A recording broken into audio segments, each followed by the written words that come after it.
Boa noite, meus amigos. Estamos aqui de volta. Como sempre, começamos invocando a Santíssima Virgem Maria e o Santo Padre Pio de Pietrelcina, para que roguem a Deus que nenhuma injustiça se cometa nesse programa. Em primeiro lugar, eu quero aqui assinalar com grande tristeza a morte do meu amigo Yves Zoublet. Yves Zoublet, se vocês se lembram, foi aquele cidadão que, num ato de coragem tão incomum no nosso país, desferiu uma merecida bengalada, uma ou duas, na cabeça oca do senhor José Dirceu, quando apareceram as provas de que esse estava envolvido na treta do mensalão. O Yves Zoublet, tendo sofrido ameaças e perseguições no Brasil, mudou para a Bélgica, porque ele tinha dupla cidadania. E lá na Bélgica ele ia se casar e precisava de um documento brasileiro e fez a besteira de voltar ao Brasil. Chegando no Brasil, foi inexplicavelmente preso. Presta atenção, o homem foi preso, era um homem já de mais de 70 anos. Foi preso, até agora não se sabe por quê. E morreu na cadeia, também inexplicavelmente. Ninguém vai investigar, ninguém vai querer saber. Tá certo? Então esse é um caso de sequestro e provavelmente homicídio praticado pelas autoridades. Tá certo? Então, o senhor José Dirceu não passou um único minuto na cadeia, mas o Yves Zoublet morreu na cadeia. Morreu sob a guarda e responsabilidade das autoridades brasileiras. Ele nunca deveria ter voltado ao Brasil. Então, fica aí a nossa homenagem a esse escritor. Produziu vários livros para a infância, tão talentosos, nunca fez mal a ninguém. E olha, bater na cabeça do Zé Dirceu não é fazer mal algum. No mínimo, é uma investigação científica, para saber o que tem dentro, né? É bater lá e enviar um material para laboratório para fazer exame de fezes. Então fica aí. Também eu adorei essa semana a declaração da Sarah Palin de que o presidente Obama simplesmente não tem culhões, com essa palavra em espanhol, cojones, para tomar uma providência contra essa invasão de imigrantes ilegais que está destruindo os Estados Unidos, destruindo. Olha, meus filhos, aqui 80% dos crimes são cometidos por imigrante ilegal. É uma coisa monstruosa. Monstruosa. Nem, vamos dizer, mas são crimes famélicos, cometem. Não é de jeito nenhum. Grande parte desses camaradas que entram aqui não são imigrantes de jeito nenhum. São agentes de quadrilha de narcotraficantes que entram aqui já para fazer isso. E se organizam, vamos dizer, em gangues poderosíssimas que aterrorizam estados inteiros. E tem todo o dinheiro do mundo, tem todo o dinheiro que quiserem. Mais ainda, se organizam em entidades políticas igualmente poderosas, como La Raça, para pregar a mexicanização de estados americanos inteiros. Quer dizer, negam que aquilo lá seja território americano. E note bem, o governo está protegendo essa gente. Quer dizer, o governo protege um movimento separatista aqui dentro dos Estados Unidos. Enquanto isso, os ilegais, não vamos chamar de imigrantes, são apenas ilegais, continuam chegando. Né? Note bem, quer morar nos Estados Unidos? Muito bem, eu também quis morar aqui. Eu tive 4 anos de trabalho para obter o meu green card. Tive que juntar 1000 páginas de documentos, gastei um dinheirão maluco, mantive minha família ocupada um tempão para coletar documento e provar a legalidade da minha situação aqui e receber, então, o green card. Agora, os camaradas não querem fazer isso, eles querem chegar aqui ilegalmente e já desfrutar do Social Security, ter carteira de motorista, e mais isso, mais aquilo outro. Né? E recebem, de fato, tudo isso. Até recentemente, o ministro do Trabalho do governo Obama, a ministra do Trabalho, né, ofereceu para os ilegais o seguinte: se você está ganhando pouco, você vem aqui e o governo vai ajudar você, vai reivindicar um salário melhor para você. Ora, se o sujeito não tem direito ao trabalho, como é que ele vai ter direito a um salário maior? Então, isso aí é um meio de o governo favorecer o emprego ilegal para pessoas que estão aqui indevidamente. Então, só isso já seria motivo para o impeachment numa situação normal. Quer dizer, se os democratas não dominassem o Senado e a Câmara dos Representantes, isso aí jamais estaria acontecendo. Mas eles estão desfrutando de um momento de glória porque eles têm ali O Senado, a Câmara dos Representantes, a Suprema Corte, eles têm tudo. Mas isso não vai durar muito, não. Porque aqui está todo mundo muito revoltado com Obama. Note bem, quando aconteceu esse negócio do vazamento da British Petroleum, vocês façam uma ideia. Quando houve o furacão Katrina, George Bush foi muito condenado porque ele levou 2 dias para agir. Aqui o Obama, no 58º dia, depois de que começou o vazamento, que está destruindo lá um estado inteiro, no 58º dia ele anunciou que estava nomeando uma comissão de alto nível para estudar o problema. A comissão está lá estudando o problema até agora, já passaram 80 dias e até agora o governo não fez absolutamente nada. Agora, vocês estão no Brasil, o noticiário que sai aí sobre os Estados Unidos é uma coisa absolutamente assombrosa. É assim, é o mundo da fantasia. Outro dia, jornais brasileiros noticiaram assim: Estados Unidos comemoram a queda da lei anti-imigração do Arizona. Estados Unidos comemoram. Aqui, olha, 65% do país está a favor desta lei. Está a favor dessa lei e contra essa sentença judicial que bloqueou a aplicação da lei. Sentença que vai cair. Quando chegar na Suprema Corte, é óbvio que vai cair, porque a lei não tem nada de inconstitucional. Quer dizer que uma lei é inconstitucional porque ela pode dar margem, tá certo, a perseguições racistas. Como pode dar margem?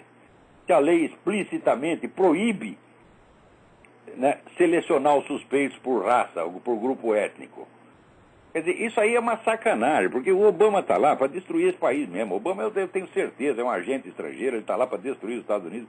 Tudo que esse cara faz é contra o país, é uma coisa impressionante. E até, estou achando que os Estados Unidos estão se brasileirando, porque o Brasil está levando mais de 20 anos, o Foro de São Paulo está completando 20 anos, e o Brasil ainda levou 20 anos para tomar consciência de que a coisa existe, né? Agora, aqui, veja, eles levaram 2 anos inteiros para perceber que o Obama é uma treta.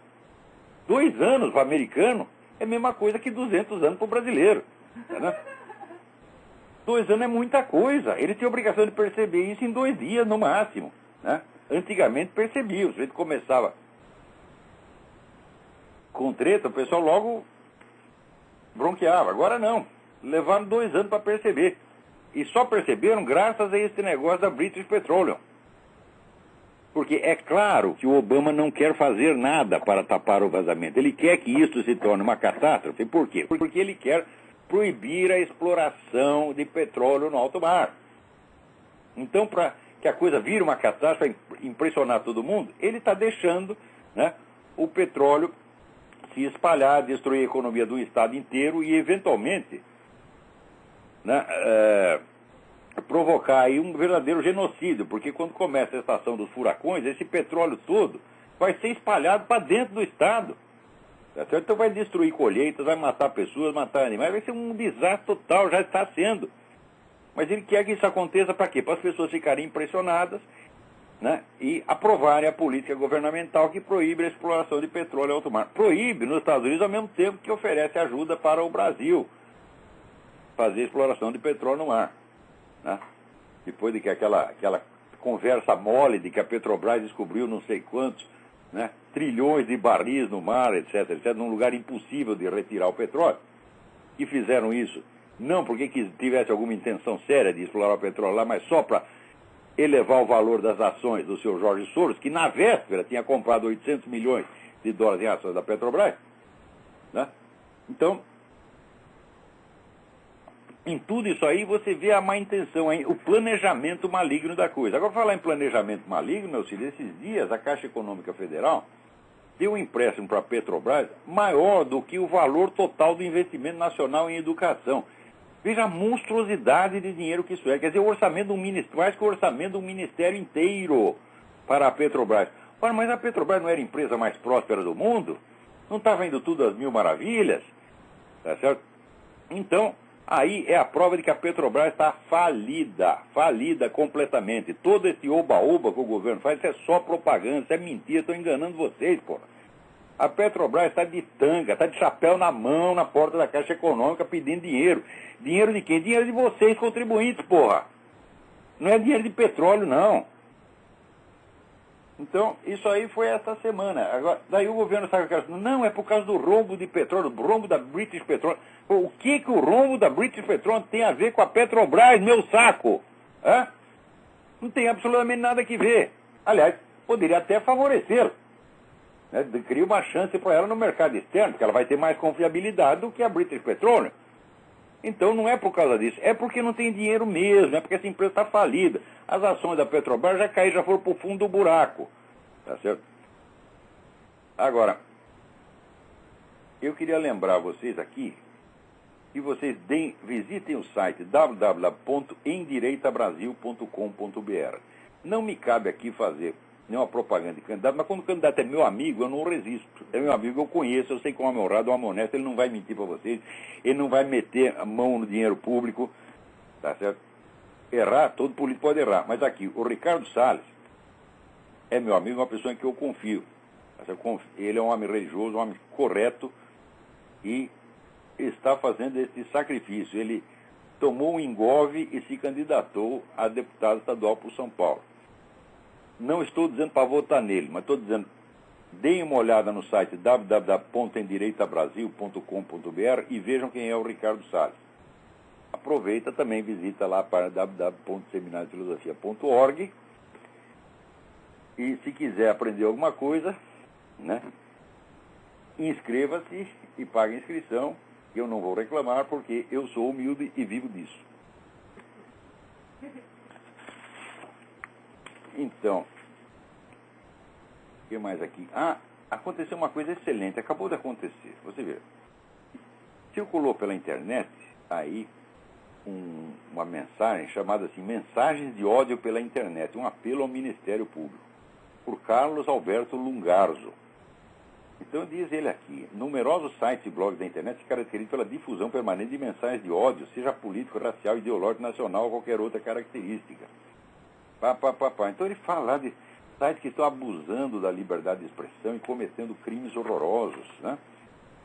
Ele descreve mais ou menos a generalidade, o que seria mais ou menos a definição desses crimes, e depois coloca a lista dos sites que, diz ele, lhe causaram maior preocupação e que ele acha que tem que ser ali monitorados pelo Ministério Público e eventualmente fechados. Né? Ele não cita um único exemplo concreto de crime que tenha sido cometido por qualquer desses sites, o que já me estranha muito. Por quê? Se você descreve um crime de modo geral, a definição do crime, e depois você pede a prisão de uma pessoa, sem você ter provado que essa pessoa cometeu especificamente aquele crime, você está com um raciocínio falho. Então, premissa maior, o delito assim é assim definido, Premissa menor, o seu fulano cometeu esse crime no dia tal, está aqui as provas. Conclusão, o seu fulano tem que ser preso, punido ou pelo menos investigado. Esse é o raciocínio inteiro. No caso, faltou a segunda premissa, a premissa menor. Então, premissa maior, tais condutas assim, assim, assim são vagamente criminosas. Premissa menor, seu fulano, seu site, tal, cometeu esse crime, está aqui a prova. Conclusão, o site tem que ser investigado e eventualmente punido. Só que faltou a segunda parte, não tem prova nenhuma, de que qualquer desses sites cometeu aquele crime. Não tem um único exemplo, tá certo? E para grande surpresa minha, estava lá o meu próprio site. Quer dizer, o argumento já era falho e, veja, o argumento no qual você pula uma premissa, deixa uma premissa oculta, chama-se em retórica entimema. Toda a validade do entimema depende da premissa oculta. Você tem que desocultar a premissa e daí verificar. Se ela for verdadeira, a conclusão será verdadeira. Se ela for falsa, a conclusão será falsa. Então, o sujeito que quer apresentar uma argumentação jurídica séria, ele não faz um entimema. Ele põe a premissa maior, depois ele coloca a premissa menor, quer dizer, mostrando, primeiro, o princípio geral. Segundo, o fato criminoso e sua prova. E daí tira a conclusão. Qualquer advogadinho de merda sabe disso. Mas o homem aqui apresenta um argumento na forma do entimema, saltando a premissa, isso é, saltando a prova do crime e em seguida acusando as pessoas sem nenhuma prova. Ora, muito me estranha porque o autor que assina esta mensagem, esta denúncia, Carlos Alberto Lungarzo, é professor de lógica. Então eu falei, bom, ou ele está muito velho, fez isso por distração, já não sabe mais direito o que está fazendo, ou fez de sacanagem. Então vamos verificar. Como é que a gente faz? A gente vai direto e fala com o interessado. Então eu fui lá no site, né, do CNPq e procurei o currículo Lattes do cidadão. Lá no currículo Lattes tem endereço, telefone, etc, etc. Telefonei para o cidadão agora mesmo, faz 20 minutos. Alô, professor Carlos Alberto. Aqui quem está falando é o Olavo de Carvalho. Eu vi lá a lista de sites de ódio, etc, etc. E, para grande surpresa minha, vi o meu próprio site lá. Imediatamente ele respondeu, foi um engano. Então, quer dizer, professor, o senhor não sabe nada contra o meu site? Não, de fato não sei nada contra o seu site. Tem umas coisas que eu discordo, mas não tem nada de mal ali.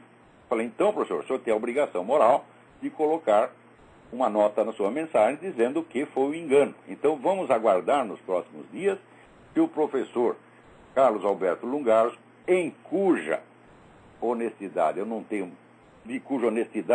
motivos para duvidar, vai corrigir essa falsa denúncia.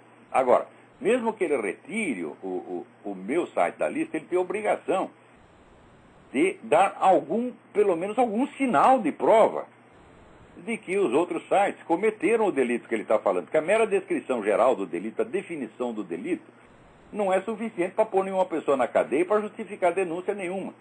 Né? Eu posso lá ler um artigo do Código Penal, está aqui, né? Definido, o crime tal, tal, tal. E em seguida, com base só nisso, pedir a prisão ou pedir a investigação do seu fulano. Eu preciso dar algum indício de que o fulano, pelo menos um indício de que o fulano cometeu aquele crime. Não se pode fazer uma denúncia tão séria na base da estrutura do intimema, que pula a segunda premissa. Tá certo? Então, fica aí avisado. O professor Carlos Alberto Lungaros já disse que o meu site está lá por engano, então está retirado das categorias dos sites de ódio, mas eu continuo não sabendo por que os outros sites, ele lista lá duas dezenas de sites, por que os outros sites estão lá.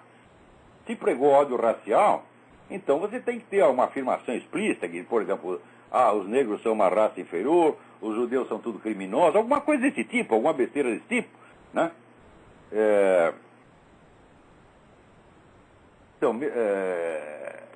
Ou pior ainda, pregando a extinção de uma raça, de uma nação, ele precisa mostrar algum caso, porque eu não vi nada disso, né? Agora, se é caso, vamos dizer, de denunciar sites que pregam ódio, né, pregam genocídio, essa coisa toda, então ele tem que começar pelo vermelho.org, que celebra Stalin, que foi o maior genocida do século, como se fosse um grande democrata, um grande herói. Quer dizer, a apologia de um regime genocida, isso aí é consenso mundial, consenso jurídico mundial. A apologia de um regime genocida ex post facto é pregação de genocídio. Então o site vermelho.org e o jornal A Hora do Povo, e especialmente aquele seu João Carlos Quartinho de Moraes, que é o maior puxa-saco que Stalin já teve no Brasil, todos têm que entrar na categoria do crime de ódio, meu Deus do céu. É a coisa mais óbvia. Se um sujeito escrever um artigo falando bem de Hitler, falando bem do nazismo, então ele está fazendo, vamos dizer, a apologia retroativa de um regime genocida. E isto se considera, com razão, propaganda do genocídio. Tá certo? Então, o seu Quartinho de Moraes, a Hora do Povo, etc., vocês fazem apologia retroativa do genocídio stalinista, sim. E mais também do genocídio maoísta. Acham tudo isso lindo. Mais ainda, se formos pegar esses sites, todos, vermelho.org, o site do Foro de São Paulo, essa porcaria toda, você vai ver a quantidade de afirmações brutais, insultuosas, caluniosas e ameaçadoras que fazem contra as pessoas.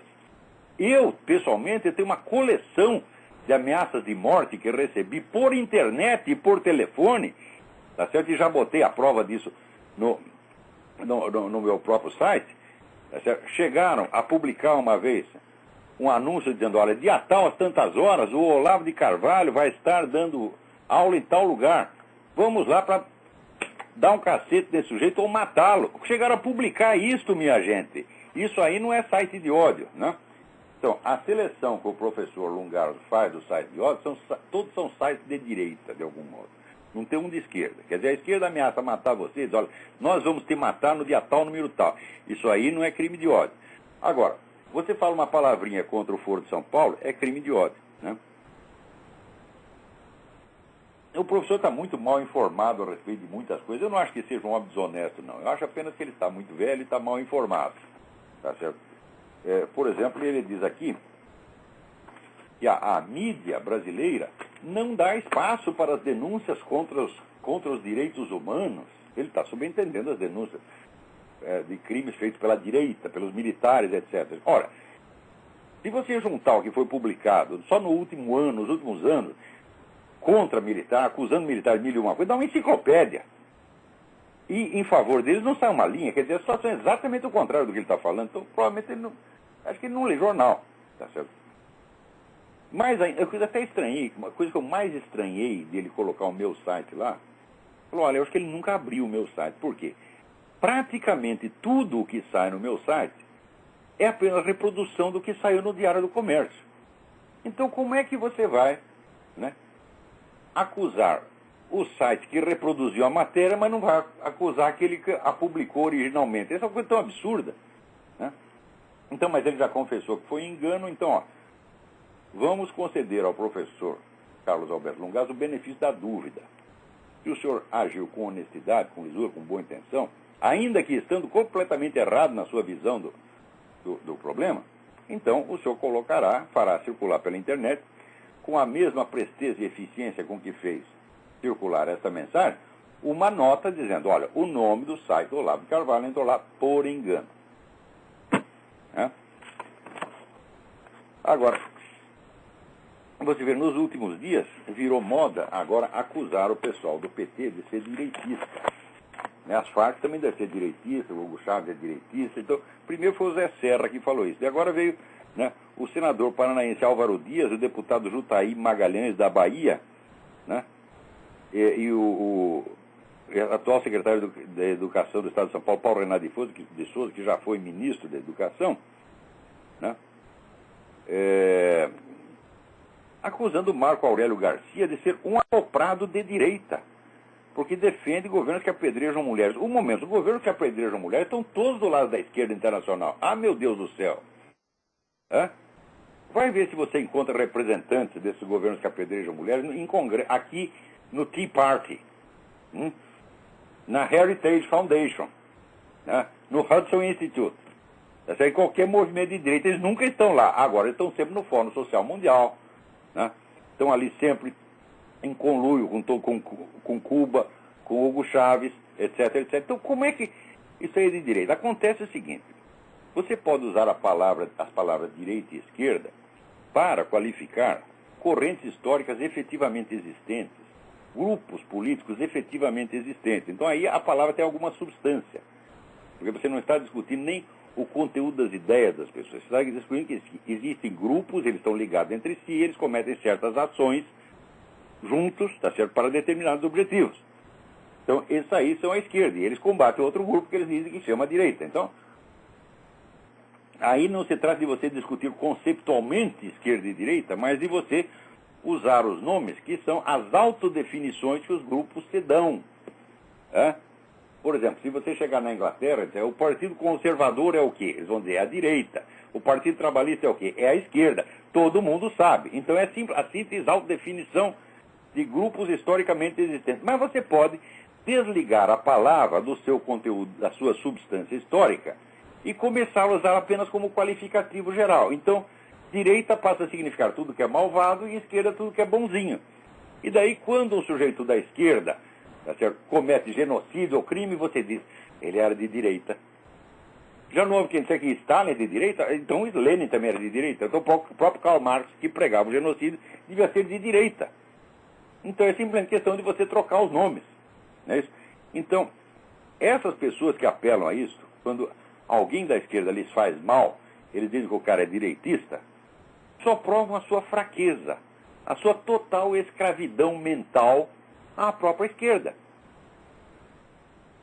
Então tá aí, Álvaro Dias, Jutaí Magalhães, Paulo Renato Souza, Zé Serra, São todos uns fracotes na frente da esquerda. A esquerda ri de vocês, porque sabe que vocês comem no prato dela, meu Deus do céu.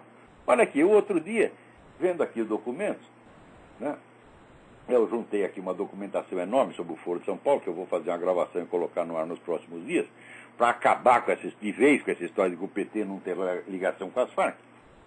E lá no meio, descubro, na revista América Livre, que é uma revista comunista, né, dirigida aí pelo Manuel Marulanda Vélez, como diretor das Farc, junto com Gilberto Carvalho, que é assessor de imprensa da presidência. Não sei se ele é ainda, mas ele era naquela ocasião em que publicou isso aí. Então vejo lá essa revista e vejo lá um artigo de quem? Fernando Henrique Cardoso. Ora, no tempo do Fernando Henrique Cardoso na presidência, as Farc tinham um escritório em Brasília, meu Deus do céu. E agora veio o Luiz Felipe Lampré dizendo que apareceu lá o Marco Aurélio Garcia querendo marcar um encontro entre ele e gente das Farc, e ele, então, honradamente se negou. Falou, não converso com essa gente, não converso com bandido e tal.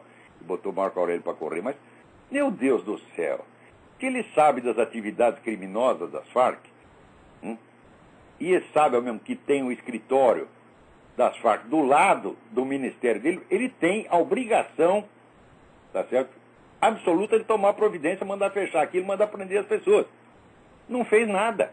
Quer dizer, durante o governo FHC, as Farc tinham tanta liberdade de ação no Brasil quanto tem agora. Então todos eles têm o rabo preso. O que aconteceu no Brasil nos últimos anos, minha gente, foi o seguinte, uma entidade, tá certo, que se formou dentro da USP, mediante a ligação entre a USP e os sindicalistas comunistas do ABC, tomou o poder, minha gente. Então, esta elite que tomou o poder, está toda a elite do PSDB e do PT e dos outros partidos de esquerda. Essas denominações não fazem a mais mínima diferença. Eles varreram do mapa todos os outros políticos que não rezam pela cartilha deles. E, como diz o Lula, eu e José Serra inauguramos um novo estilo de fazer política. É um novo estilo no qual só existe a esquerda, meu filho. Tanto que, quando eles querem se ofender uns aos outros, se chamam de direitistas. Então sobrou somente a esquerda, é um monopólio total da política. E eleger José Serra, nesse sentido, não muda grande coisa. Muda um pouquinho, por quê? Porque o José Serra, ele liga um pouco para a segurança pública, ele não gosta muito de homicídio, tá entendendo? Então, não se pode negar que ele fez alguma coisa para diminuir a violência em São Paulo. Mas ele também, outro dia eu li um artigo do Denis Rosenfield, excelente, ele diz que todo mundo agora diz assim, não, as Farc eram guerrilheiras, mas elas traíram a sua vocação e se transformaram em narcotraficantes. Quer dizer, como se narcotráfico e guerrilha, como se a luta política comunista e o narcotráfico fossem coisas opostas. Você, para ser narcotraficante, você tem que trair os objetivos da sua revolução. E o Denis Rosenfield lembra ali que o narcotráfico é uma tradição do movimento comunista. Então ele cita lá o exemplo da China, né, a guerra do ópio que o Mao Tse-tung moveu contra províncias inteiras, encheu de ópio aquela porcaria, viciou metade da China, tá entendendo? Então isso é costumeiro. Ele só cita o caso da China, mas existe caso pior. O crescimento do narcotráfico na América Latina, a partir dos anos 50, foi obra do governo soviético. O governo soviético treinou agentes da KGB para que se infiltrassem nas quadrilhas incipientes de narcotraficantes que havia então e otimizassem o comércio, tá certo? De modo a que esse comércio se tornasse, isso já na década de 50, gente, tá?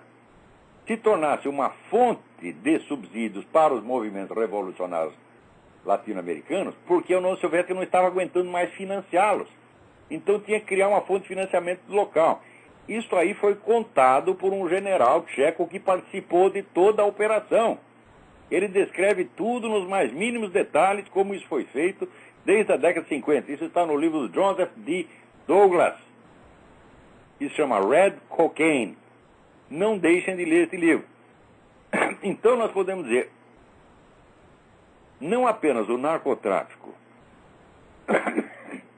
é um instrumento tradicional do movimento comunista, mas, por outro lado, ainda tem o combate ideológico que a esquerda universal promove em defesa da droga desde os anos 50 também. Essa coisa de liberação da droga começa com o pessoal da nova esquerda aqui. Né? Vocês vão ver que a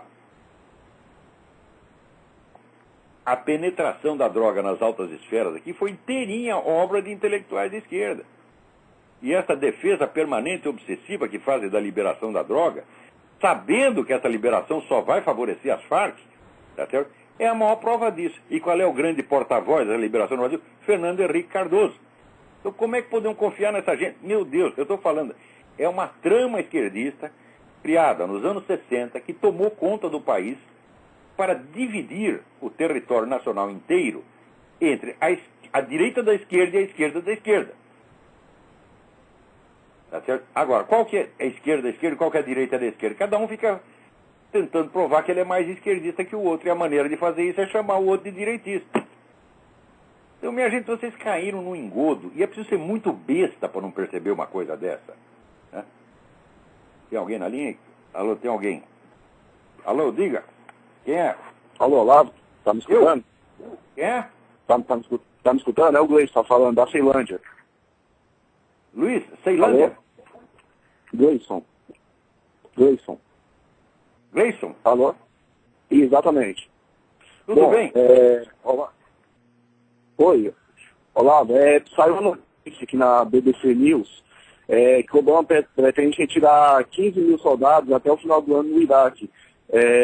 Eu queria saber o que você acha dessa retirada de tropas americanas do Iraque até o fim deste ano. E esse efetivo de mais de 30 mil soldados que irão para o Afeganistão. O que o Obama está tramando? Olha, o que está provando é o seguinte. Primeiro, o verdadeiro atoleiro é o Afeganistão. Por quê? No Iraque, os americanos tomaram o país em 15 dias, montaram um novo regime político, implantaram a democracia e está funcionando. Então a vitória foi completa. Claro que prosseguiu havendo atentados terroristas, mas entre uma guerra e atentados terroristas não tem comparação. Tá certo? No fim acabaram até os atentados terroristas. Então a vitória no Iraque foi total. E no Afeganistão a coisa prolonga e nunca dá nada. Tá certo? Então o Obama está querendo meter mais 15 mil soldados no Afeganistão e está mandando eles para o túmulo. Tá certo? Então, aquele general que saiu falando mal da estratégia americana no Afeganistão tem toda a razão. Os caras estão lá para perder. Então, quanto ao Iraque, o que vai acontecer é o seguinte: saem todos os americanos, a turma do Saddam Hussein volta em 15 dias. E eu duvido que não seja precisamente isso que o Obama quer. Tudo quanto é contra os Estados Unidos é o que o Obama quer. A coisa mais clara do mundo. Os americanos, por credulidade e porque foram manipulados, tá certo, pela mídia, a mídia ocultou tudo propositadamente o que se sabia contra o Obama. Hoje está provado que não foi uma coincidência, não foi uma mera convergência de opiniões. Foi um plano traçado entre 400 jornalistas das principais publicações. Isso apareceu no site chamado Journalist, quer dizer, uma lista de discussões. Eles tramavam, tal coisa assim vão publicar? Não vamos esconder. Por exemplo, ligação do Obama com o discurso do Jeremiah Wright, vamos sumir com isso. Né? E foram sumindo com coisas, sumindo, não deixaram nem investigar os documentos do homem. Então, foi uma coisa similar à ocultação do Foro de São Paulo no Brasil. Só que aí a ocultação levou 16 anos. Né? Aqui conseguiram ocultar durante 2 anos, agora já estourou. Tá certo? Então, aquilo ali prova que o Obama foi eleito pela maior fraude jornalística que já aconteceu na história americana. Ainda não se compara, digo eu, com a ocultação do Foro de São Paulo na mídia brasileira, que prosseguiu por 16 anos. Mas, ainda assim, para a história americana, digo, foi a maior fraude jornalística de todos os tempos. Tem mais alguém aí na linha? Quem é? Alô, boa noite. Boa noite, quem é? Paulo Vitor, de Florianópolis, tudo bem? Paulo Vitor, tudo bem? Professor, olha só, como o senhor é o último professor que sobrou no Brasil, quer dizer, para os brasileiros, eu vou ter sabe o que quer dizer Olavo? Oi? Você sabe o que quer dizer Olavo? O que quer dizer, professor? A norueguesa quer dizer sobrevivente. Sobrevivente, é o último, não tem mais nenhum. Sobrei eu, porra! Que merda, hein? É uma desgraça, a gente tem que correr atrás do senhor. Olha, A bem da verdade, a gente precisa de um pai em casa igual o senhor em horas de desespero, viu? Obrigado. Olha, professor, eu vou ter um filho final do ano e a gente não sabe mais nem a desvalorização dos valores morais, o sumiço dos valores morais deixa a gente tão assustado. Eu vou ser pai pela primeira vez, eu não sei para quem correr. Então eu estou perguntando para o senhor sobre que tipo de livro pedagógico eu poderia aplicar, alguma coisa assim, se existisse algum tipo de livro assim, como impedir que seu filho se torne um comunista libertário. Muito simples. Sabe, eu preciso. Primeiro, você tirar o menino da escola, você pode sofrer um processo. Se bem que agora existe uma brecha legal para o homeschooling, né? No Brasil. Eu vou explicar isso no próximo programa, não tenho os dados aqui suficientes, mas tem uma brecha legal que permite o homeschooling. Mas, se houver problema com o homeschooling, você deixa. Faz o que eu fazia. Eu dizia ao meu filho, você vai na escola. Ele dizia, pai, por que eu tenho que ir para a escola? Eu digo, é muito simples, você tem que ir para a escola, senão eles vão prender o seu velho pai. Então, eu imploro a você que vá para a escola e frequente aquela porcaria. Você não vai aprender nada, você só vai conviver com um drogado, os professores só vão te ensinar merda, tá certo? E a gente, o que você tiver que aprender, você aprende aqui em casa. Agora, se você tirar 0 o ano inteiro, não me incomoda, não. Só quero ter a frequência, o boletim de frequência. E eles iam para a escola, pacientemente, não aprenderam nada lá, aprenderam um monte de coisa em casa. É o que você tem que fazer. Ensine o menino a ler pelo método antigo, que ensina letra por letra. Tá? Não vai por essa coisa de neoconstrutivismo, socioconstrutivismo, que isso é tudo uma empulhação, que os caras tiraram do mundo de vigarista, tá certo?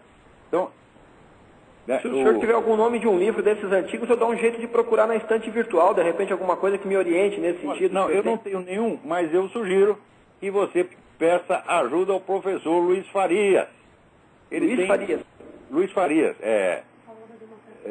através do Farol da Democracia, ele escreve... o Farol da Democracia eu consigo. Você pode se comunicar com ele. É o sujeito que mais entende de alfabetização no Brasil. Olha...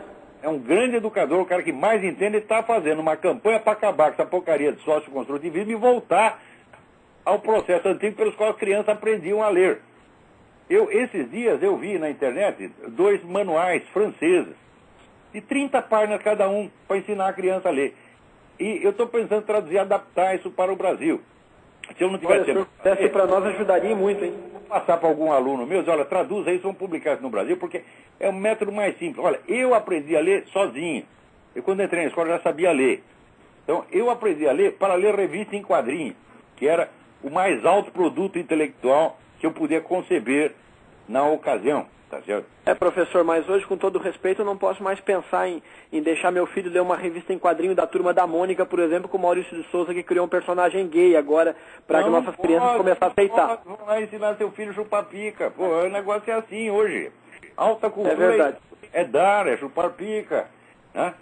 E daqui a pouco já começam a fazer, vamos dizer, já começou a apologia, vamos dizer, da homossexualidade incestuosa. O pai come o filho, né? O filho come o pai, sei lá. Já começou isso, a apologia da pedofilia. A pedofilia dentro de uns anos vai ser liberada. O movimento está crescendo. Vai ser liberado e quem falar mal dela vai para cadeia. Vai ser pedofóbico daí. É pedofóbico, exatamente. Outra coisa, te dou um conselho que peguei com o Luiz Faria. Quando o seu filho for pequeno, antes dele aprender a falar, fale muito com ele. Porque o Luiz me mencionou, esse é o trabalho científico, que mostra que quanto maior o número de fonemas que a criança aprende, que ela aprende a distinguir, mais facilmente ela aprenderá a ler. Então tem que falar muito com a criança. Falar, ler coisas para ela que ela não está entendendo, não tem importância. E ler coisa em língua estrangeira também, dê fonemas de todas as línguas. Quanto mais falar com a criança, mais fonemas ela saberá e, portanto, mais facilmente aprenderá a ler. E na hora de aprender a ler, ensina pelo método antigo, letra por letra. Não precisa nem ter método. Você fala, olha, isso aqui é A, isso aqui é B. Juntando fica BA ou AB. E vai mostrando para o seu filho, ele vai aprender facilmente. Eu confesso que eu sonho alto, inclusive eu estou estudando latim já faz alguns anos, que eu sonho que meu filho se interesse por latim. Olha, quando eu estava no ginásio, eu só conseguia aprender 2 coisas, latim e biologia. Sabe por quê? Porque o professor de latim gostava de latim e o professor de biologia gostava de biologia. O resto, eles odiavam aquilo que estavam ensinando, eles iam lá só para bater ponto, eles não eram professor, eram funcionário público. Eles tinham ódio de ensino. Então, com eles eu não aprendi nada. Alguns eu fiquei até revoltado, falava, não vou assistir mais a sua aula, porque eu não estou aprendendo merda nenhuma aqui, não entendo uma palavra que o senhor fala, tá certo? Eu me lembro, tinha um professor de matemática, eu saí da aula dele, falei, não assisto mais sua aula. Ah, mas você vai repetir de ano? Eu falei, não tem importância. Eu prefiro repetir de ano do que sofrer essa coisa aqui, palhaço falando negócio que ele mesmo não está entendendo e eu estou entendendo muito menos. Viu, professor, outro dia eu li um artigo nesse sentido, eu estou muito preocupado, eu estou me formando em Direito, e isso aí que o senhor falou, teve uns colegas que comentaram um dia na sala de aulas, alguns já são pais, falaram o seguinte, olha, se eu pudesse eu não botava meu filho na escola para não aprender tanta vagabundagem. Mas é mesmo. Esse pessoal, vamos dizer, essa classe dos professores, e vive pedindo aumento, reclamando, eles não têm que ganhar um tostão, eles têm que pagar para fazer isso que eles estão fazendo. Mesmo, olha, o senhor disser assim, olha, eu te dou R$100 por mês para você deixar eu ensinar besteira para o seu filho. A resposta é se o bom e velho vai tomar no cu. Nem eles pagando eles deveriam poder fazer o que estão fazendo. Viu, professor? Eu li um artigo outro dia, como eu estou correndo atrás disso aí, era sobre filosofia da religião e falava sobre aquele livro Paideia, e ele justamente ele tratava de um certo assunto sobre a questão do desenvolvimento do bebê, sobre as fases de forma de cognição que acontece dentro do cérebro dele, e tenta fazer uma comparação antropológica com o desenvolvimento do ser humano desde a pré-história, segundo as premissas darwinistas. Eu não sei até onde eu posso confiar numa coisa dessa. Mas se existe algo nesse sentido confiável, porque a minha preocupação também é com a formação moral da criança. Porque eu, por exemplo, digo uma coisa para o senhor, essa lei das palmadas do Lula, do professor, eu tomei palmada do meu pai sempre que eu bancava o perversinho e só me ajudaram a não ser bandido. Eu agradeço por cada palmada que eu levei. Então é uma coisa que eu achei assim, extremamente necessária na minha vida. A primeira vez que eu fui molhar o gato por maldade, o pai me deu uma baita uma surra, ele nem de gato gostava, era só para eu aprender a não ser malvado, eu aprendi que eu não posso me aproveitar dos mais fracos porque eu tenho condições. E eu acho isso importante na formação da criança, a formação moral, e é isso que eu estou procurando. Claro que é importante. Claro que é importante. Eu não apanhei muito, eu só apanhei uma vez do meu pai, mas foi merecido. Eu não sei se eu aprendi alguma coisa com aquilo. Eu acho que eu não aprendi nada, porque eu sou uma besta quadrada. Mas se eu mereci, eu mereci. Meu pai tinha convidado de viajar comigo para o interior, eu tinha 8 anos de idade. Marcou um encontro comigo na Estação da Luz, e eu esqueci e fui pro cinema, porra. Vê que sacanagem, e o meu pai lá apavorado, pensando o que aconteceu comigo. De repente estou eu lá no cinema, assim, Tom e Jerry, eu sinto assim uma mão de ferro me agarrar pelo braço. Falei, ih, foda.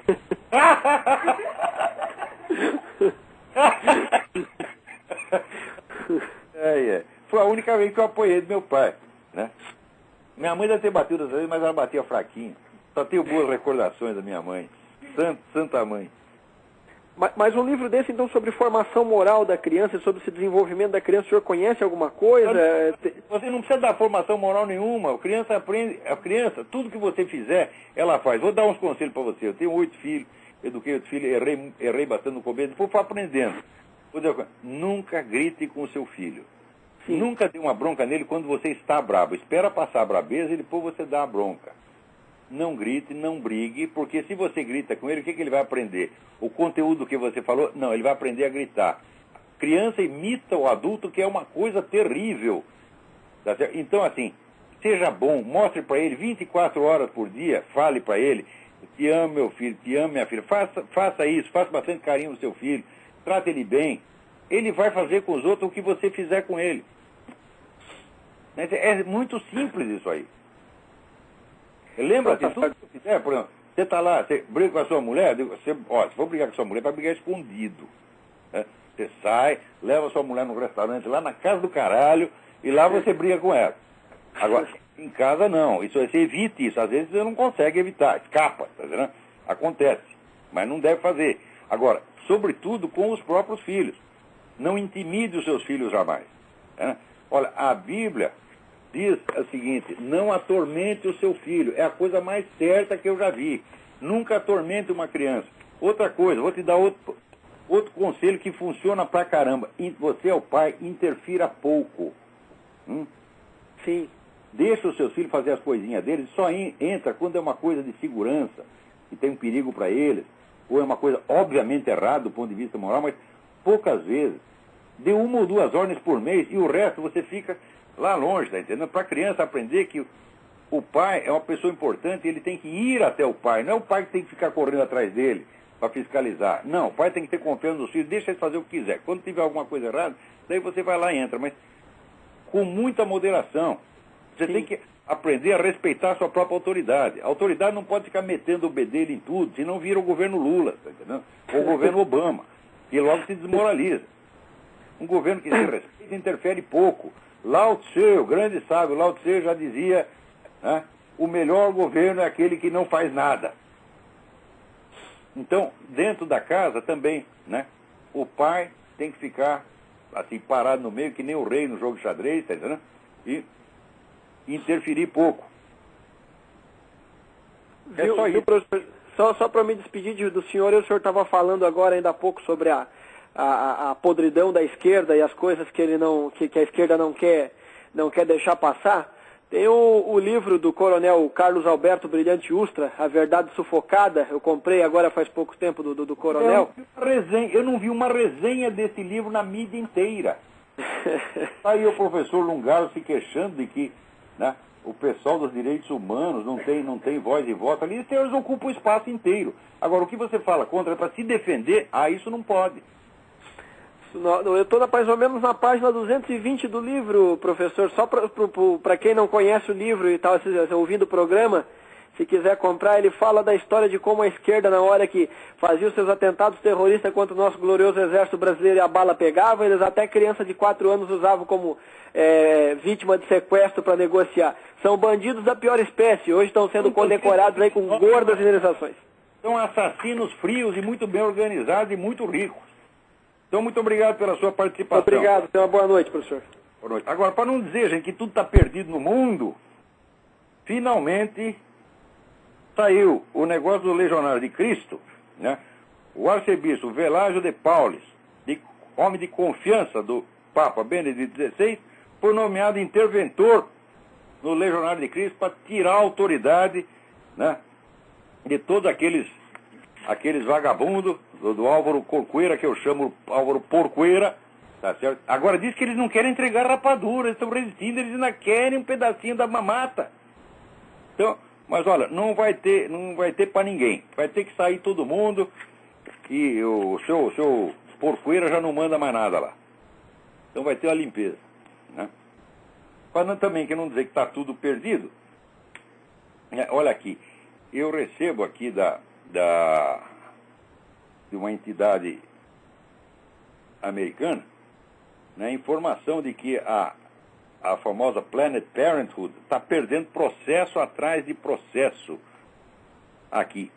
Tá certo? A grande acusação é que eles promovem aborto em menores de idade sem nem avisar a família.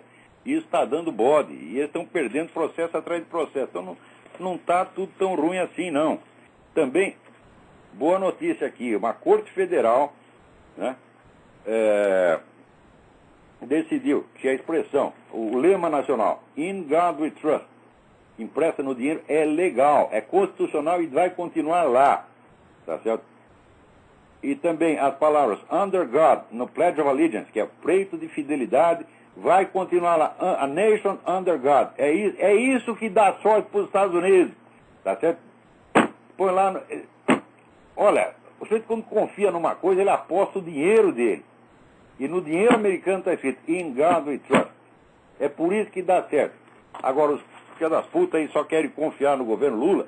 Não vai dar certo, porra. Vai falar, In Lula We Trust. O que é isso, porra? Tem alguém mais na linha? Quem é? O Gleison novamente está falando, professor. Sim. Tem um site chamado Iraq Body Counts, que, como o nome diz, é um site que propõe a fazer a conta das mortes do Iraque, né? Ele diz que desde a invasão já morreram mais de 100 mil pessoas. Essa conta procede, professor? É possível. Agora, eu aqui 100 mil não é uma conta exagerada. Agora aqui o pessoal estava falando em milhões. Agora, 100 mil, meu filho, no Brasil mora 100 mil em 2 anos em tempo de paz. Para você ver a gravidade da situação brasileira e a nossa mídia inteira fazendo barulho por causa do Iraque. Olha quanta gente está morrendo no Iraque. Ora, no Iraque morreram 100 mil ao longo. Quando começou o negócio? E aqui o pessoal ainda fica... E aqui o pessoal fica se recuperando ainda, né, professor? 7 anos. 100 mil em 7 anos. Tá? Agora, no Brasil, mora 50 mil por ano. em tempo de paz. Então nós temos que ficar preocupados com o Iraque ou com o Brasil? Muito mais com o Brasil. Quer dizer, uma guerra onde... Presta atenção. O Iraque foi a primeira guerra no universo em que se tomaram medidas extremas para proteger a população civil. E graças a isso as mortes foram reduzidas a 100 mil. Ao longo de muitos anos. Nas outras guerras, né? Quanta gente morreu ali no Camboja, em tempo de paz? 2 milhões em campo de concentração. Professor, mil é o número de vítimas da ditadura cubana. A ditadura cubana matou 100 mil, sem guerra, em tempo de paz, prendendo as pessoas em casa, pessoas desarmadas, invadia a casa do sujeito, prendia, jogava num cárcere, torturava, deixava sem comida, o nego morria. É 100 mil pessoas. Agora vai dizer que morreu 100 mil numa guerra? O que é isso, porra? E sobre o massacre lá no Camboja, professor, tem um filme muito bom que fala do Khmer Vermelho, não sei se eu já assistiu o filme, foi em 1974, mas que ele foi feito, chamado Grito do Silêncio. Ah, sim, o Grito do Silêncio. E tem outro que chama Os Campos da Morte. Agora, isso aí, vamos dizer, a quantidade de prisioneiro político que está morrendo na China nesse momento, nenhum jornal brasileiro publica. Agora eles ficam publicando pela milionésima vez, né?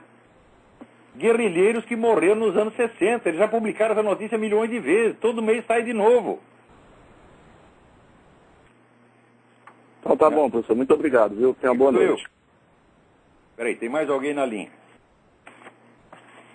Alô, quem é? Filadélfia. Como é o seu nome?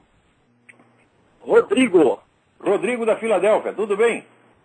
Sim, tudo bom? É um prazer falar com o senhor, acompanho o seu programa há muito tempo. E falando em Obama e Iraque, saiu uma notícia esse mês passado, agora, de julho, final do mês, só que não está sendo divulgado nos Estados Unidos e na mídia geral. Eu li essa notícia num sitezinho de notícias Irish, da Irlanda, mas o caso é que desapareceu dos cofres do Iraque dinheiro de óleo, né, de oil money do governo do povo iraquiano para a reconstrução do país. Desapareceu 9 bilhões que estava sobre o controle e a administração do governo Obama. O Departamento de Defesa americano não consegue explicar. Você já pensou se o governo fosse republicano, o barulho que os caras iam fazer com uma coisa dessa? Justamente falando de governo republicano, a grande pergunta que ficou é o seguinte: será que esse cover-up não está sendo feito para aparecer depois que entrar um governo republicano após o Obama? Quer dizer, vai aparecer depois que o Obama sair, culpando então o próximo governo republicano aí. Por que está sendo coberto agora? Eu estou falando para você, aqui você tem uma trama organizada dos principais jornalistas, dos grandes veículos de mídia, para bloquear qualquer coisa que possa comprometer a imagem do Obama. Então, esse negócio... Eu fiz uma pesquisa na internet. Não tem documento nenhum. Agora diz que o passaporte da mãe do homem sumiu. Está ficando cada vez mais misterioso. É proibido saber quem é o presidente, porra. Quer dizer, então, imagina, são 9 bilhões de dólares, 9 bilhões de dólares do povo iraquiano, da reconstrução do país. 9 bilhões na mão da turma do Obama. Fiz uma pesquisa na internet para ter certeza da notícia e não encontrei em nenhum site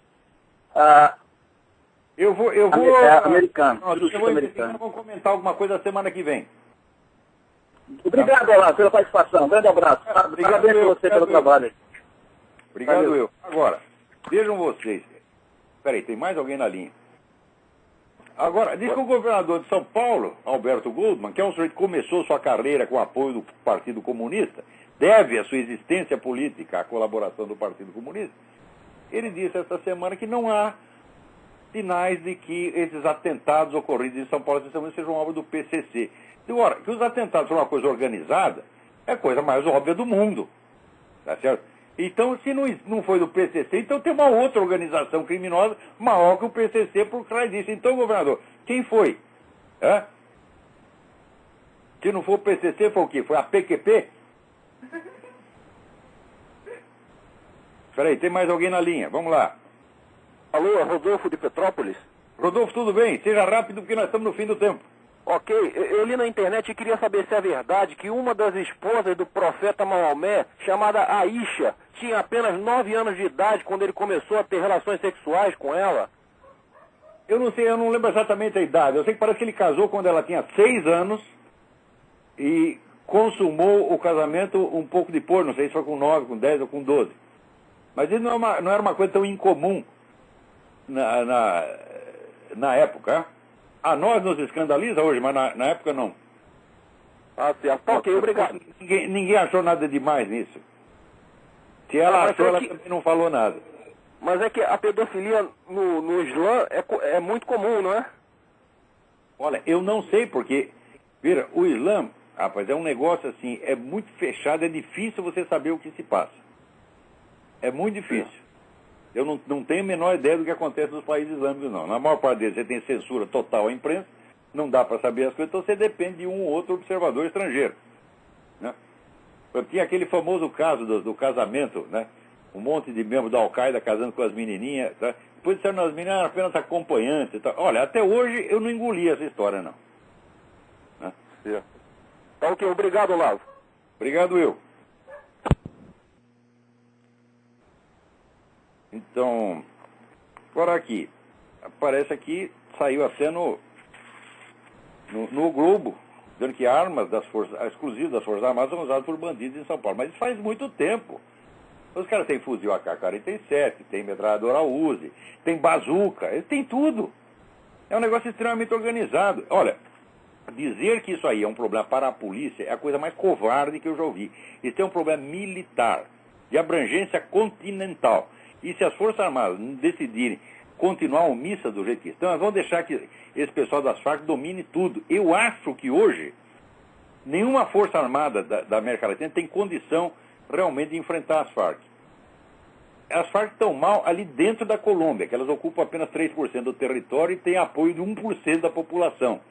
Mas estão espalhadas pelo Brasil, pela Venezuela, por toda parte. Eles estão criando uma força continental. E a nossa milicada, ela sentaria dizendo, não, isso é um problema para a polícia. Então a polícia vai lá com aqueles revolvinhos 38, vai enfrentar bazuca, fuzil AK-47. Pô, o que há? É uma luta absolutamente desproporcional. Sinceramente, eu acho que as nossas Forças Armadas estão sendo omissas e covardes a não querer participar dessa luta. Tá certo? Então, note bem, eu me lembro quando assaltaram a casa do arquiteto Burle Marx, e ele, sendo retirado de maca para o hospital, ele dizia, nós queremos o exército. Apelando ao exército, para que o exército proteja a população. E naquela época os generais tudo pularam e falaram, não é nossa missão, papapá. Isto selou o destino do Brasil. Naquela época ainda era possível acabar com esse perigo. Hoje não é mais. Hoje as Farc estão espalhadas por tudo quanto é lado, estão cheias de contato no governo federal. O PCC, o PCC tem gente na administração, né? Prestem bem atenção, vocês vão ver que tem político trabalhando para o PCC, tá certo? A conexão de PCC e Farc já foi mais do que provada pelo juiz Odilon de Oliveira. Então é uma força única, continental, extremamente organizada, poderosíssima. E as Forças Armadas continuam dizendo que não tem nada a ver com isso.